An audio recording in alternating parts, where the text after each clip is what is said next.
Hey guys, in this video I'm going to walk you through the step-by-step process on how to fill out a money order, and these can be purchased from Western Union as well as places like a bank, a credit union, big box retail stores like Walmart for instance, the US Postal Service. Those are just some of the areas where you might be able to purchase a money order, and a money order can often be preferable to a check because it's something that's prepaid for. You pay for it up front, meaning unlike a check, it's not going to bounce, and money orders never expire, and if they're lost or stolen, they can often be replaced. So there's a lot of advantages in doing a money order instead of just a regular old check. So the example that I'm going to fill out here is from Western Union, and where you get your money order from might look a little bit different than this, but they're going to follow similar guidelines. So in this area right here, I'm going to be entering in how much this money order is going to be for.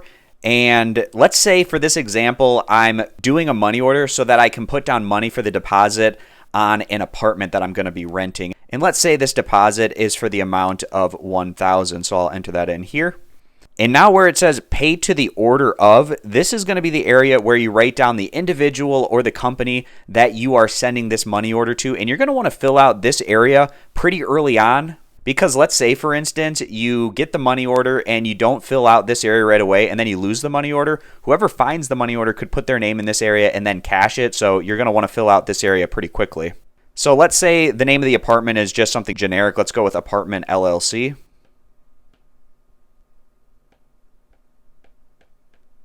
And then below this, we see where it says purchaser's address. This is going to be your address because you are the purchaser of this money order. Now, you might have a money order where there's more than one area to put in an address. And in that instance, you could put the address of the payee as well as your own address. But in this example, it only has one area for an address and it says purchaser's address. So that's going to be the area where you write your own address.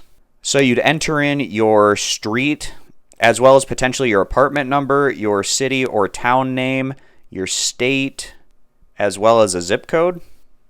And then where it says payment for account number, this is the memo area. So you're going to write in what this money order is designated for, such as specifying a specific purchase or item or paying off a particular debt. And like I said, this is going to be for the deposit on an apartment. So I'm just going to write in deposit.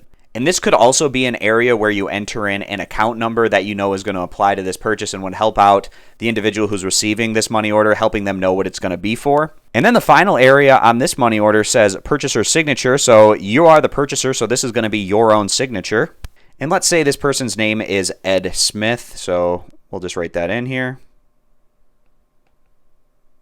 And that's going to round out this example on how to fill out a money order. And this example is from Western Union, but again, you can get money orders from a lot of different areas, banks, credit unions, big box retail stores. And the great thing about money orders is you pay for them up front. You don't have to worry about that check bouncing.